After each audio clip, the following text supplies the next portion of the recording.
Welcome back. It's time for Chapter 10, The Nature of Forces by Genevieve Gravel, available on Amazon. Thanks for being here. Within a few days, I found myself far away. I stood among the shore on red rocks beneath orange cliffs, trying to wipe the images of Apollo from my mind. I felt tiny and insignificant by the trees surrounding me. The blue waters beneath me reflected the soft pinks of the evening skies. I walked down the steep, jagged shore. Pricks and thorns jumped out at me, snagging my dress. I veered off the river's path into a bush. Small thorns stabbed me in the foot through the openings of my thin leather straps of my sandals. I'm so hungry, I said to no one. Then I found movement in front of me, prompting me to take my stick and thrust it into the pile of brown leaves on the brown wooden floor. The leaves flew and coiled and scared.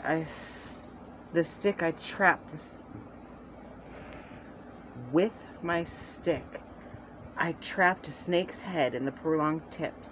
I slid my blade from the sheath on my outer thigh. My gown fell forward, and I felt awkward and uncomfortable. I slid the blade through the snake with speed and grace. My head separated. Dinner. I set a fire with haste and skinned the snake. I'd never cooked a snake before. I had no idea how long to burn it for. But not an hour later, my belly was full. I stomped out the small fire and trekked on. With a few more hours of daylight ahead, I had intended to create as much distance from myself from what I had left behind. It's no stretch to say, I felt nothing but pure fear. In fact, I had not a moment without fear, since I saw Celeste watching me with her beloved. As the fear began to overwhelm me, the world began to spin around me, and I felt as if I might fall to my knees, so I grasped a tree for support, and I leaned over to vomit. I tried to stand. Sweat poured from my head, but chills shook me to the bone. I held my empty, heavy belly as I stepped right into a pile of boar scat. Ugh! I screamed, jumping and stopping around and waving my hands wildly. I fell to my bloody knees and wept into the torn hem of my dress. The trees blocked the warmth of the setting sun's rays, and the undergrowth had trapped the moisture into the ground, leaving me cold and wet as I cried. I belong here. I did this with that damn peach. Poor Paulo. What have I done? I'm so hungry. I want to go home. I want to go home, I cried out. And I cried. I cried until I was all cried out. Exhausted and in a haze of thought, I took the thick branch I had used for my hike, the same one I had trapped my lunch with. It was tall as I and awkward to maneuver over my shoulder and through my legs. And I hugged the branch, and I pulled out my blade. The white bark left blisters in my palm as I began to carve ideographs into it, like the ones the originals had used at the Great Stones of Three, and the calendar in the town circle. I began to carve the story of my life. Through the night I carved images of my sister and I by the river of life. I carved the peach. I carved the monstrous images of Apollo suspended above me. And I would continue to carve my walking stick for the remainder of my life. On this night, though, I carved through the night. I placed all my fears into the telling of this story. The story of the nature of forces. I lied to my side with the morning's glory and fell into a deep slumber. My creation in hand, 2 points as sharp as attack, tipped my walking stick, my support, my defense against the elements, and I held tightly to it. It kept me safe, and it kept me alive. I slept until the day's end. I was started by a rustling sound from above, bringing my intense dream to an end abruptly. My primal instinct snapped on with a rush of adrenaline. I reached for my bow and crouched to survey the trees. My hunger filled me with desire. Come out, wherever you are, I whispered. In a flash of color, a rustling in a leaf gave me a target. I turned to look, and what did I see? It was a big orange monkey. I had never seen such a thing. Small monkeys with long tails, yes, but this thing was huge, and when it looked at me, I could see he was thinking something. Of what, I would never know. But he filled me with curiosity, and for the first time my fear changed. I was not in that moment afraid of what I had done or what I had become. I was, though, afraid of this creature. He must have weighed at least 2 of me. He embodied the girth of a young tree, and his wide brown and wrinkled cheek dwarfed his small brown eyes that gleamed when he looked at me. What? I watched this creature sitting high above me eating fruit. He was rather cute, and seemed to pose no threat, yet I let my guard and my bow down. Nothing is never as it seems to be. He made a funny noise while waving his arms about, and then picked up a large orange piece of fruit and chucked it straight at my face. Ah! I ducked to miss the flying fruit. Wide-eyed, I looked from him to the fruit, and I slowly reached for it. While keeping my eyes on the monkey, I slowly took one bite, then another. I finished the fruit in a frenzy, while the monkey made loud screeches. He moved from one branch to another, stopping to make a loud sound and look at me. I don't know how, but I was sure of his intent. He wanted me to follow him. So I did. What else did I have to do? I continued through the changing terrain, following my newfound friend. This is not the flatlands of Alexandria, my friend, I said, and never again did I talk to the wind. The monkey quickly became my best friend, my companion, my protector. I called him Bree, because he was always breezing through the trees above me. And for the first time in my life, I had not felt so alone, and my fear had begun to subside. However, trepidation still resided in my psyche. The rain started to fall as I struggled through an expanse of bamboo. I lost my footing and slid to my butt, my trusted stick that had pulled me through forest debris and had failed me in the sea of bamboo. My grip to it tore my flesh of my palm and my hand. Ouch! I screamed while I swished away the growing insect population flying around my face. I rose to my feet, and I screamed as I slipped yet again. Mother Nature's against me. Sucking the blood and dirt off the deep gash in my hand, I cried, Mother Nature, please forgive me. Everything I see is new to me. I do not know these plants with all these roots tripping me up, and the animals I see and hear, and the carcasses I find, they're all foreign. I want to go home. I want to go home to what I know, I cried, and for everything beautiful in life, could you please stop raining? Falling back, the rain drenched my face, and I stayed there, lost in the root and the slippery soil. The rain fell from the tall leaves above me, chasing my body and drowning my soul. I cried, but Bree stayed by my side. We went on like this for months, Bree and me.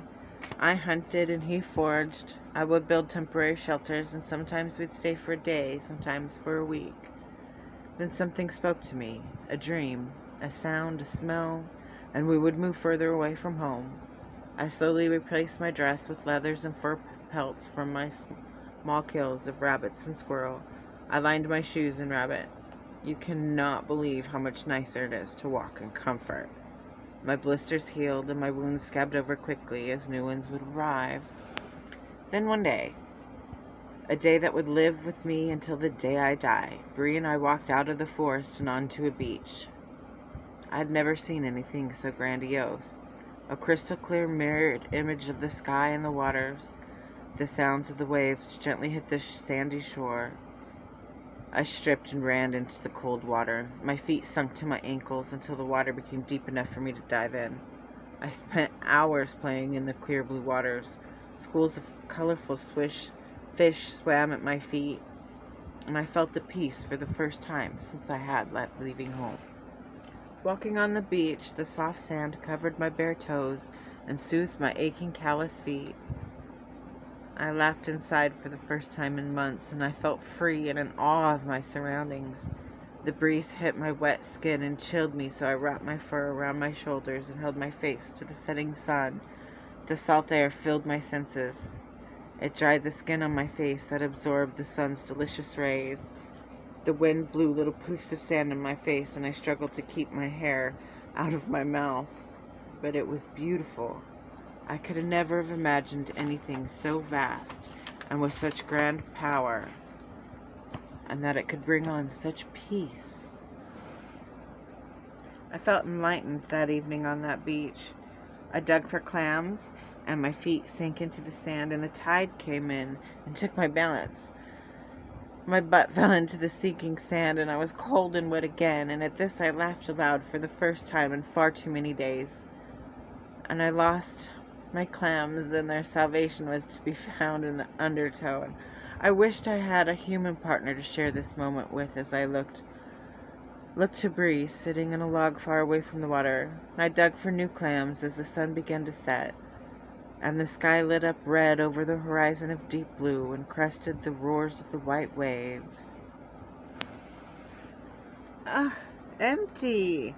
I searched for another clam. The stiff breeze picked up to a dull wind, and the cold rolled over my body. After dressing in my leathers and furs, we made a camp on the beach, and we sat by the fire, warm and dry. I felt grateful. The wind blew the smoke to cover me with an opaque blanket of thick fog, and from beyond the cloud of white I looked into the wide world of possibilities. I dug my toes in and ran my fingers through the soft, cold sand, leaving small designs in my wake. Just a day ago, my problems felt so large they overwhelmed me to my core, but in this moment I looked out at the massive body of water, larger than all of Alexandria, and a fish as large as the grandest of homes crested the water and disappeared into the dark ocean. I felt so small. It was in this moment that I realized just because I'm ignorant of an existence doesn't mean it has no meaning. Just because I have believed with my whole self that something did not mean I was not correct. Nothing in this life is infallible, and nothing can alter all of existence. My problems are rather small in the grand scheme of life, and I had begun feeling the fatigue and nausea and extreme hunger may not be a result of my journey and all-consuming fear. And I realized there's a life growing inside. This world is so much larger than just I. Far away from the things of man, I find myself so blessed. Then a sudden storm rolled in, and we took shelter hastily under the protection of the forest canopy for the night. It was just past dawn when the storm cleared.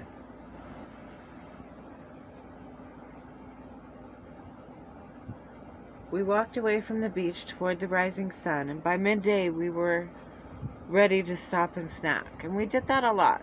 Stop and snack, walk, stop and snack, stop and snack. I was always hungry, and my belly was growing, and my back ached, and my breast hurt. Bree went to get us something to eat from the treetops as I sat and fussed with my bow. I was tired and drained, but I always kept a lookout for small game. Bree started screeching loudly and grunting wildly. Every small animal ran for cover. Not that I was up to catching them anyhow. I wanted to run, but I had only enough energy to walk, and slowly at that. My time out here was taking a toll on my body. I followed Bree's calls around a smooth green bend through tall trees. I found the crazed monkey Bree, beautiful Bree, on top of a cabin. Are you kidding me? I could have kissed him. A wooden cabin, hidden by overgrowth on stilts 2 stories high with a patio and an opening on the higher story. It was an old butcher's cabin. I had seen many of them on hunt with Derek, and I wondered why was this one so far out. And then I thought of Cherie and her stories of Spencer and Jackson. must be their camp.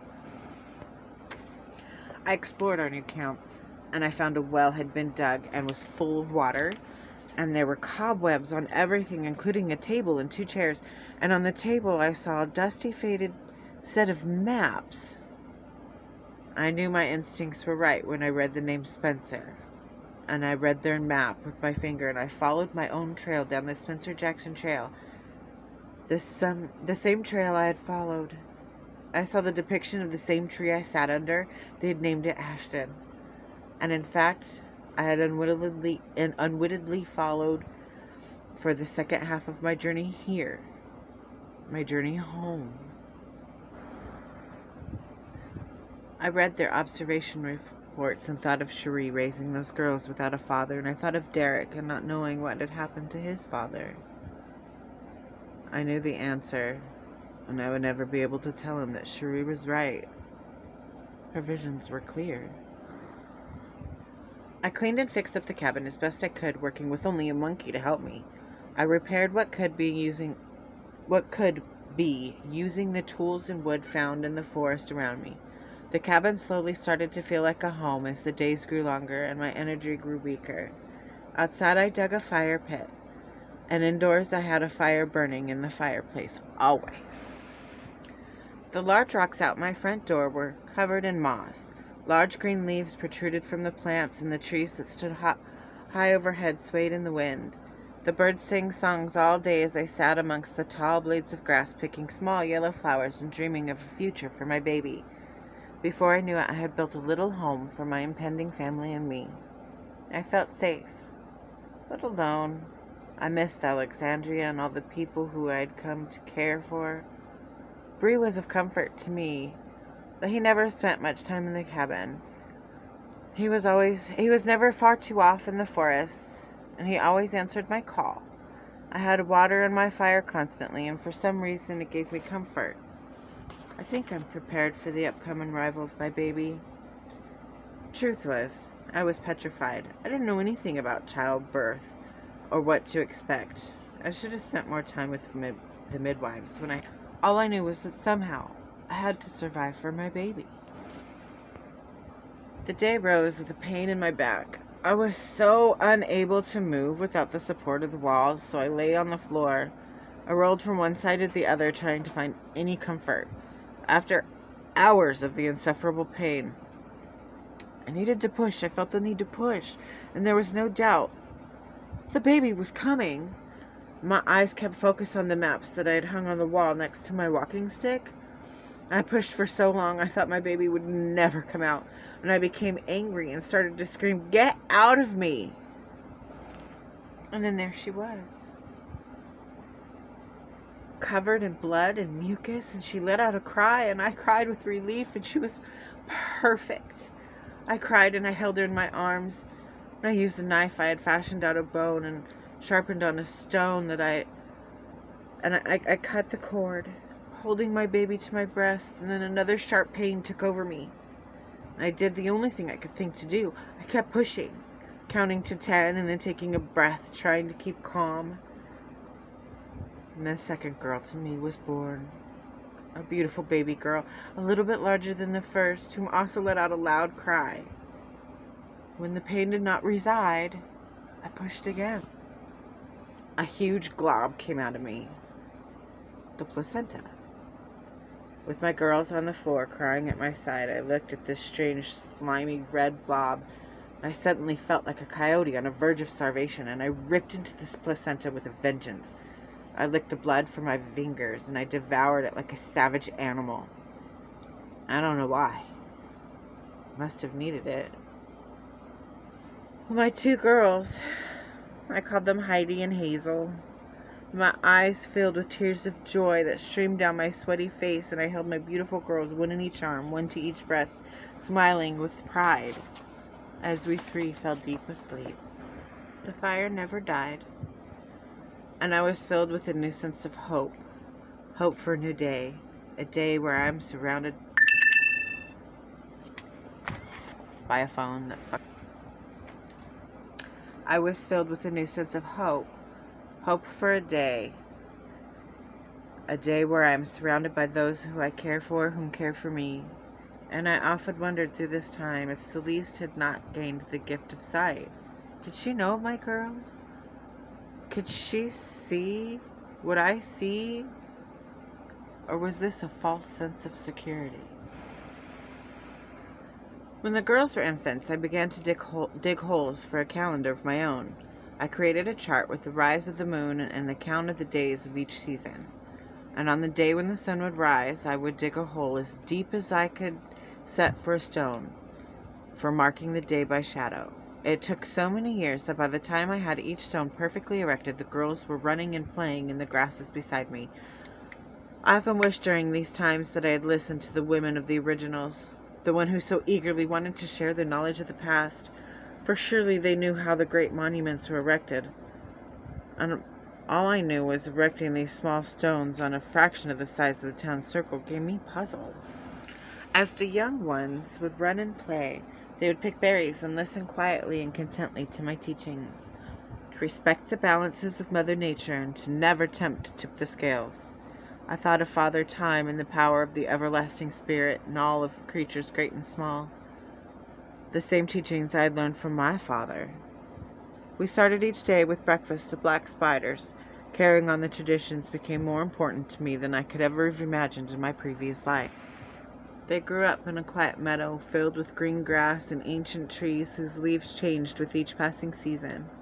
They knew nothing of Alexandria, nor had I taught them of their father, or mine for that matter. Time had no meaning, as I aged slowly while they grew quickly until the age of adolescence. Heidi's pale skin never tanned in the bright light of the blessed sun. Hazel had a dark complexion, mimicking Paolo's. Their hair had grew soft and long riches of hues of brunettes and blondes, and they lived this way in an ignorant bliss for over 300 years, joyfully with me. I was never alone again, but the fear remained with me, deep inside. I often dreamt of Paolo. I could see his face clearly. I could hear his voice and read his thoughts. But no matter how much time or distance was between us, he was always there. Visions of him brought my fears to the surface, and on those days I would find myself agitated and short with the girls. As they grew, when the fears would surface, I would seek out solace, and I would take long walks or baths, anything to avoid my precious children. I wanted them to never know who I was, where I came from, or what I had created. Not just in Paolo, but Celeste as well. So that was chapter 10, and as always, if you want more, subscribe, and I will be back shortly with chapter 11. Or if you can't wait, you can always buy the book, The Nature Forces, by me, Genevieve. It's available on Amazon, link in my bio. Okay, love you, bye.